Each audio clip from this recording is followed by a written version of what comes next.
My name is Aharon Rakeffet, and I was asked to speak about a period of my life where I had a different name.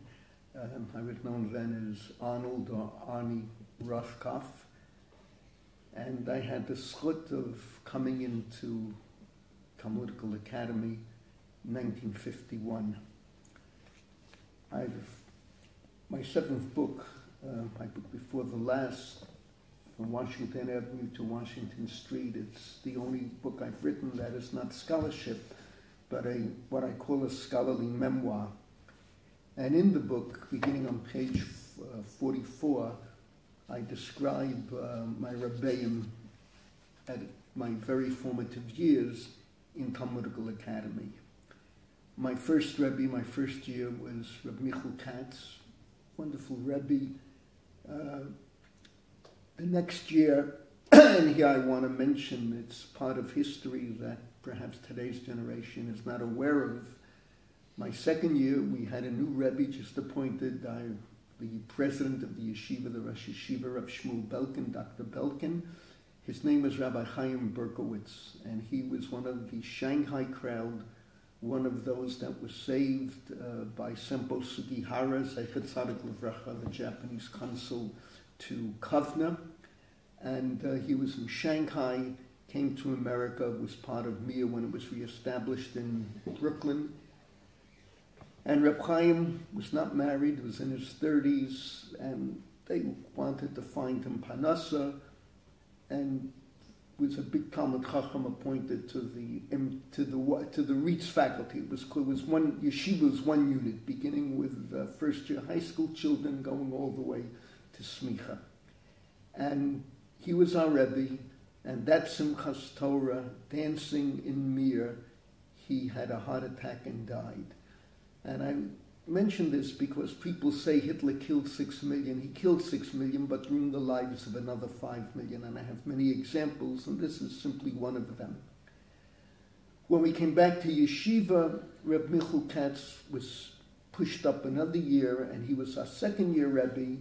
And then for my third year was my final shir in TA per se, because afterwards I went into what's called the college shir. I had a wonderful Rebbe, Rabbi Yosef Weiss. Now, I describe Rabbi Yosef Weiss in my book, but we don't have to read it, we can talk about him. His years were 1920 to 2015. He was born in Hungary, came to America as a youngster, and he studied in Torah Vodas. From Torah Vodas, he had that desire to come to Reitz. It was not the chasm that exists today between the various yeshivot. There were very few yeshivot at the time, and Reitz certainly was the preeminent yeshiva. And it had Reb Moshe Soloveitchik. Reb Moshe Soloveitchik, the son of Reb Chaim Soloveitchik, this was a great attraction. It was a lodestar, and people wanted to come and study with Reb Moshe to gain the brisket derech, to know what Reb Chaim was all about. And Reb Weiss came to the yeshiva and graduated the high school in, I'll give you the exact year, 1939, and was a Talmud Muvhak of Reb Moshe, very close to him. He had a very good head, Reb Yosef Weiss. Reb Moshe Soloveitchik loved him. And in 1940, at the age of 20, a year after he graduated high school, he received smicha and joined the Reitz faculty.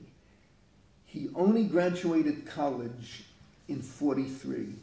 This is something that essentially in later years could never happen at the yeshiva, or what you call YU, because they always required a bachelor's degree before you could enter the smicha program.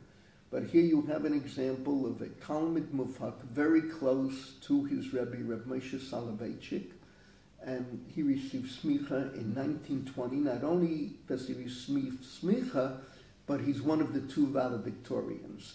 He is a co-valedictorian with his classmate, Rabbi Leonard Rosenfeld. Rabbi Lenny Rosenfeld, who I also knew quite well, particularly in my early years in Israel, and I write about him in Washington. Lenny Rosenfeld went into chinuch, Jewish education, later for years ran the Jewish Education Committee, if I have the right name, or something similar, in the New York area. He was Rabbi Leo Young's son-in-law. His entire family came in Aliyah, and children, grandchildren, great-grandchildren. Today they all live al Admat HaKodesh. And Lenny Rosenfeld and my Rebbi, Rabbi Yosef Weiss, were the two valedictorians. Now, Rabbi Weiss, here we are, American kids, although I have to tell you it was a little bit different than today. I was one of the few kids in the class who was a third-generation American, my parents having been born in Harlem, my father playing sandlot baseball in Crotona Park with Hank Greenberg, who lived around the corner from my dad. So I was one of the few on that level, but we were basically American kids. We had some refugee classmates who had survived the Holocaust. An example is Rabbi Brandspiegel, although in high school he was in Torah Vedas, he was not in MTA. But this was the atmosphere we were coming from. And here we have a Rebbe who feigned that he didn't know English. Many have commented on this. No one has really come up with the exact reason. I think it was a ploy to get the American kids to feel what his youth was about. And to a certain degree, it's my youth that we received the Torah in Yiddish. For Rav Weiss, it was more natural, obviously. For me, ich hab gedacht, ze brechen de Zähne auslernen in Yiddish, which essentially means I had to break my teeth to learn Yiddish. But here was a Rebbe who came from a different world originally, and more than that, we knew that Hungarian, Hasidic, Hoshana Rabbah, he traveled from Washington Heights, he lived near the yeshiva, he traveled to Brooklyn, and he participated in the Hoshanas of the Satmaruv, Rabbi Yoel Teitelbaum.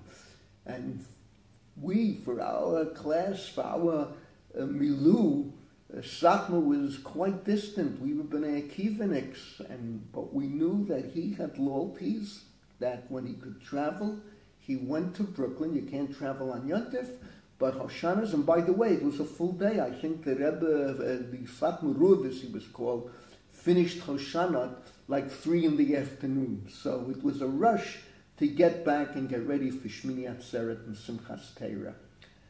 So this was intriguing about Rebbe, about Rav Weiss. He feigned no English, no Yiddish, and yet later in life we knew that he spoke a perfect English, a princely English, a royal English, totally at home in English. But at that stage, we really felt, oh, maybe his Yiddish is much more fluent than his English. That was one part of him. Of course, I mentioned he was the Talmud Muvhak of Rav Moshe Soloveitchik, and here I want to repeat something that Rebbe told. When I say Rebbe now, I mean Rabbi Yosef Weiss. He was my Rebbe, very formative years, these years in my life. By the time I turned 17, 18, I haven't changed over the millennium, which is not a compliment to me. Maybe it's a detraction, but I'm proud to say that my life has remained without Shir HaShirim, Mishlei, and Kohelet. It's rather remained with all 3 Sfarim, living them all together at once, at least from the age of 18 on, I would say. But here we got the Brisker Derech, Talmud of Reb Moshe, and Reb Moshe, and one time I was talking with Rebbe, I don't know what exactly we got into this topic, but you know, there's the question of secular studies. Do we have time to devote to non-Torah subjects? And if you're a Talmud Chacham, you know, V'agita b'yomim v'layla, ele devarim she'en lechem sheyur. And the more you learn, the more you realize how little you know. If I can quote the Rav, why the word Talmud Chacham? Because if you think you're a Chacham, you have failed. You always have to feel you're a Talmud, striving to be a Chacham. So how do you have time for secular studies? So I remember discussing with Rebbe, Rav Weiss, And he said to me the name of Reb Moshe, that I'm breaking into Yiddish. I'll try to say it in English. When I relive something, I relive it in the language I lived it in. But he said to me that Reb Moshe said to him, I'm engaged in college. If you're going to college already, do it properly. Don't do it haphazardly. And that sentence has had an impact on me until this very moment.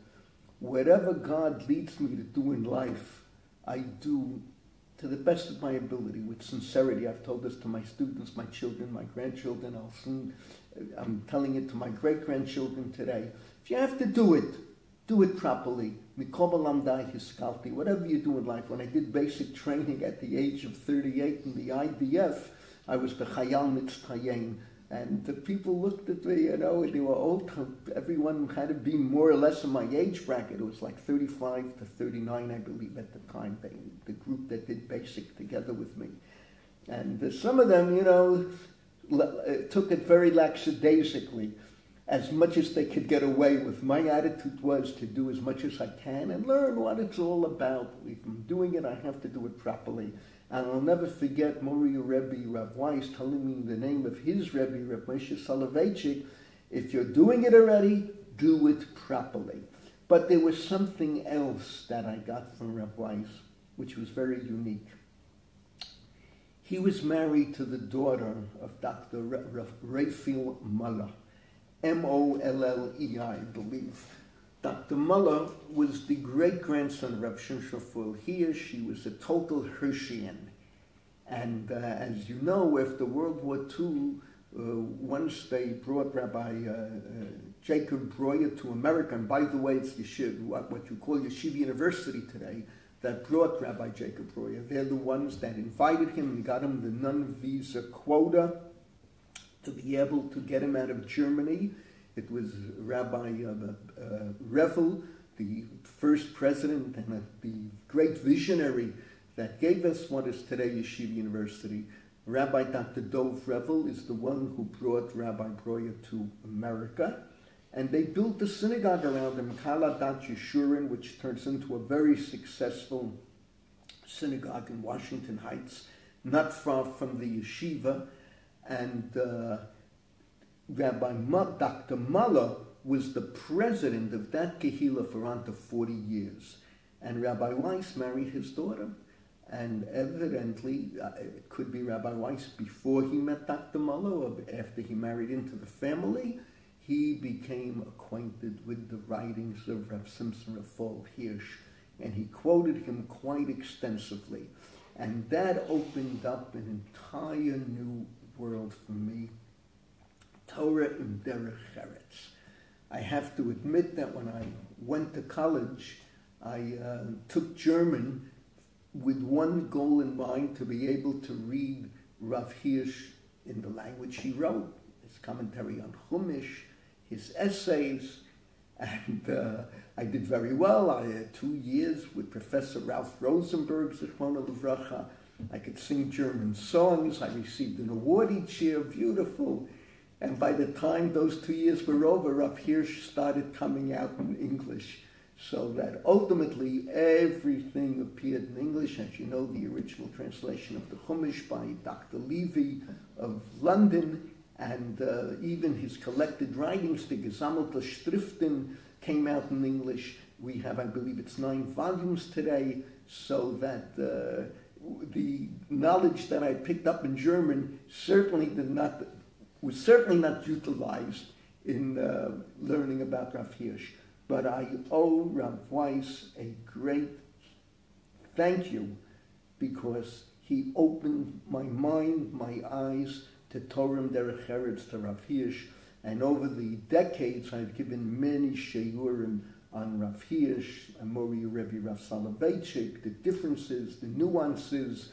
It's a very fascinating topic, and a lot we can learn from Rav Hirsch. And even now, next week, Be'ezrat Hashem, on Sunday, in my Kol Shir and Shas and Paiskim on Sunday, you'll see that the German understanding that I got from Rav Weiss will come to the fore once again.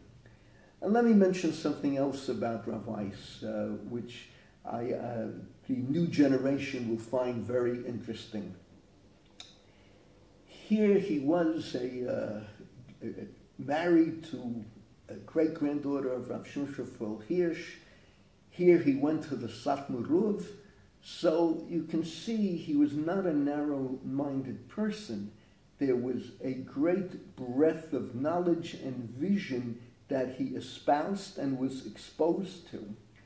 And I want to tell you one little story. One Shavuot, I was his guest Shavuot night. Why was I his guest? Because Shavuot, I lived in the Bronx, about a half-hour, 40-minute walk from the yeshiva.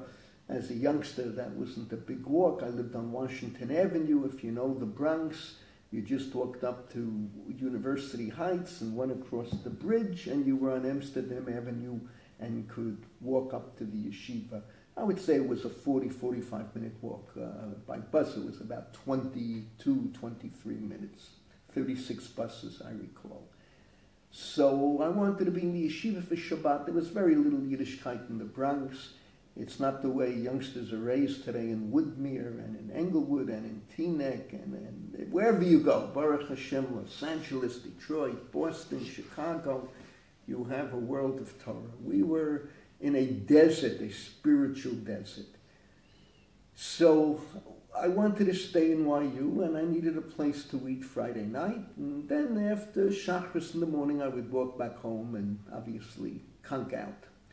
We were up all night learning Shavuot night, so I stayed. I was already at close Talmud. It's the end of the year, 53, 54. It says Shavuot of 54. And I'm his guest, his wife, his little children. They were a large family already. And we were talking about various people who are impacting on the American scene. And I'll never forget, there was a closet. And the apartments were small. These are not the homes you have in suburbia. The apartments were small, and he opens the closet. In the closet, he had many, many Sfarim and books. And he shows me that among these many books, he has all the volumes that Professor Avram Yeshua Heschel published. And it shows you that many of the leaders in the Torah world, they still could appreciate Professor Heschel. He was an interesting individual. I don't want to go into many details. I know the Rav has been quoted as having said, "I wish I could write English the way Professor Heschel writes." And here, Professor Hester, Kapishtin Rebbe's son, I believe the Kapishtin Rebbe's brother or first cousin, Heschel, with all the yichus of the Ruzhina dynasty, and here he wound up at the Jewish Theological Seminary, but his writings until today, they're being translated into Hebrew, those that were written in English, those that were written in Hebrew, translated into English, and people tell me they're very inspired by his writings. God in Search of Man, the Sabbath is supposed to be something very special. There are other writings as well. I'm not an expert in philosophy, but that's what I've been told by those who are experts in the area. So very fascinating that Rav Weiss had Professor Yehoshua Heschel. So you have Rav Hirsch and Professor Heschel, the Satmaruv. And for us youngsters, this was a wonderful, wonderful education. There's something else I learned from my Rebbi. And this is overwhelming when you think about it. Rabbi Weiss was a Rebbi in the classroom. What does it mean to be a Rebbi in the classroom? I never dreamt that a few years later, not that many years later, I would be a Rebbe in the classroom in YU. Rabbi Belkin appointed me to the Reeds faculty in 1962. So basically we're talking, I left Rabbi Weiss this year in 1954. In 1962 we would become colleagues. So it's one thing when you're a Rebbe and every year you teach a new Masechet and you have new students. There's a chidush, there's a hitra'anut, you refresh yourself, you recharge your batteries. And here something interesting happened. Mori Rebbe Rav Soloveitchik got involved in teaching Yoreh De'ah. The whole smicha program was revised, and Rav Soloveitchik among his other duties in the yeshiva, the Rav was to teach Yoreh De'ah. So he taught it one time, he taught it a second time, and I'll use a simple pedestrian word. He got bored. How many times can you teach Yoreh De'ah? So he asked Rav Weiss to take over the teaching of Yoreh De'ah. And I have to tell you that Rav Yosef Weiss, his great dedication to the Soloveitchik family, to Reb Moshe, and this is Reb Moshe's son, he gave up giving a regular shiur, and from that point on, he taught Yoreh De'ah in the yeshiva, time after time after time. I know I could never be capable of doing this. Some of you know that from the day the Kollel opened with a formal program, I believe it was in 1978, quite certain it was September 1978, from that day on I basically started teaching in the Kollel, and I have never repeated a shiur. I teach myself. I want to explore new areas, new topics. But I always admired Rav Yosef Weiss, that his dedication to the Soloveitchik family was such that he took on the burden so that he would be helping the Rav and allowing the Rav to go into different Masechtot and open up new vistas and new areas of study and innovation and novella, what we call chidush. Something else about Rav Weiss that we have to learn from. Hakarat HaTov. The Rav always used to quote the Ibn Pakuda, Chovat HaLevavot. I believe it's in Shah B'Tachim, but you can find it when Chovat HaLevavot states that Hakarat HaTov is the basis of Yiddishkeit, the basis of being a Jew, the basis of being a human being. Hakarat HaTov bein adam lemakom, bein adam lechaveiro.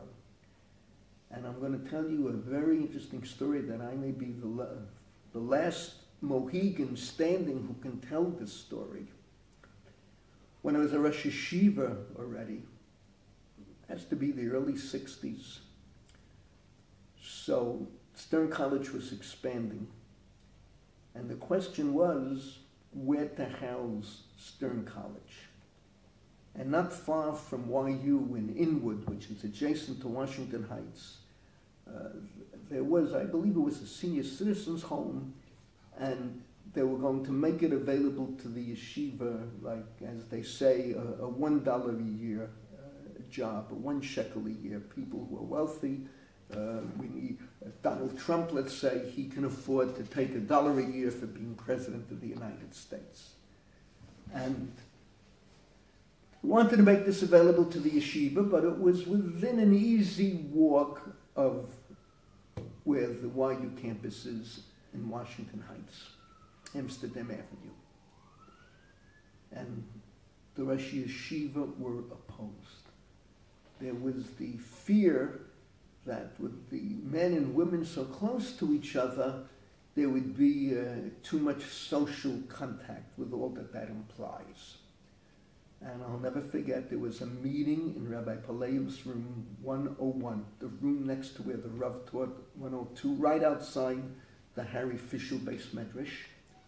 All the Rosh Yeshiva were there, and a petition was drawn up, and the Rosh Yeshiva signed, including Mori Rebbi, Rav Soloveitchik, Rav Lessing, Rav Lifshitz. Obviously, when the Gedolei Yisrael signed, the little kids like yours truly added our signatures, not that it was worth anything. But I'll tell you what's fascinating. Rav Yosef Weiss refused to sign. And I asked him, why?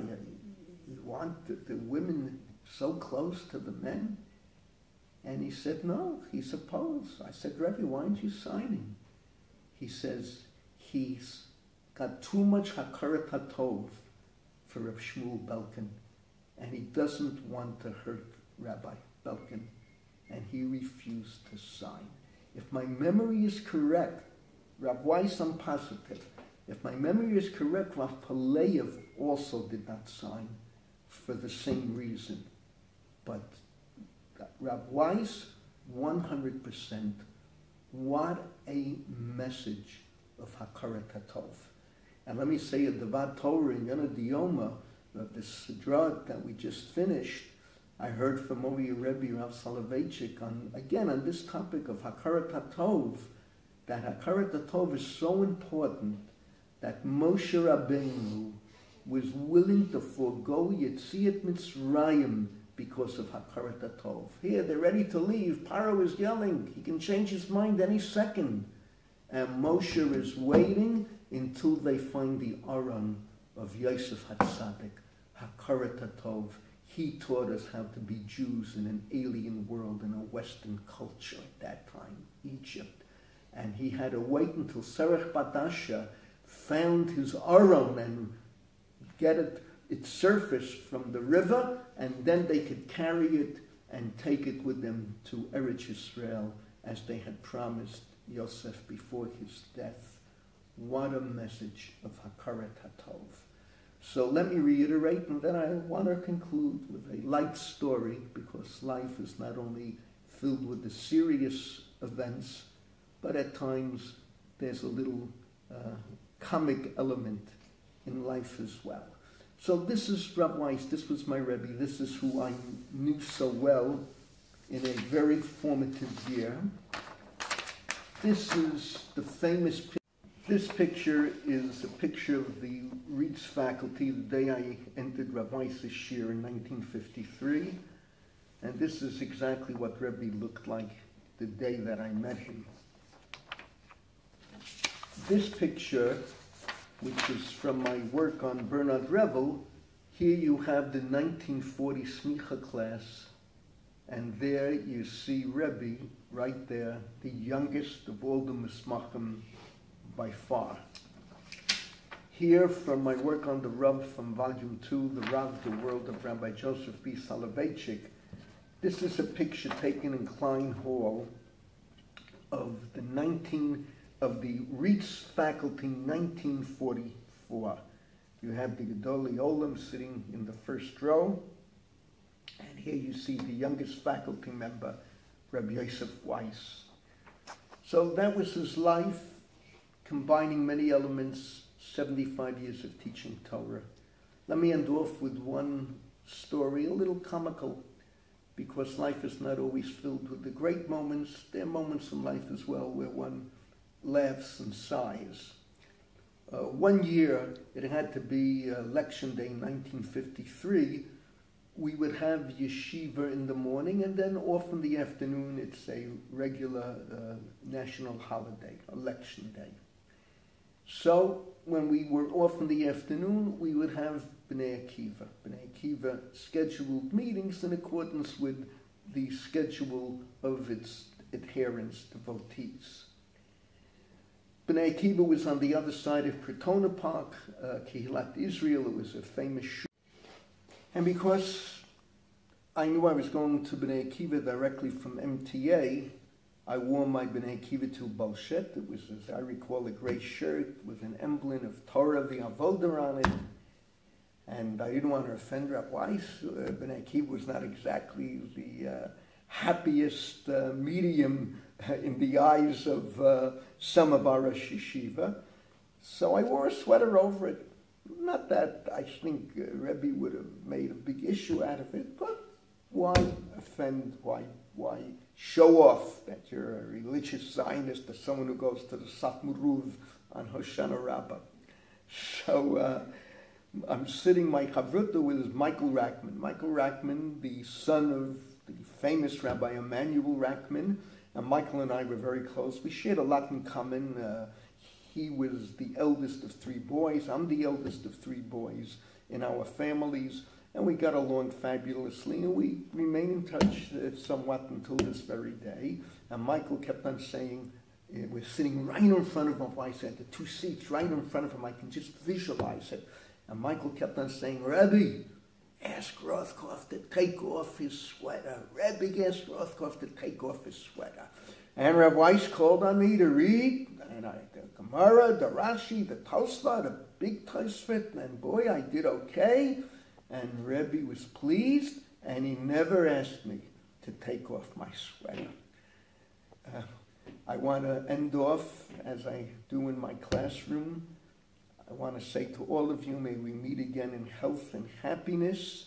And until then, das vidanya.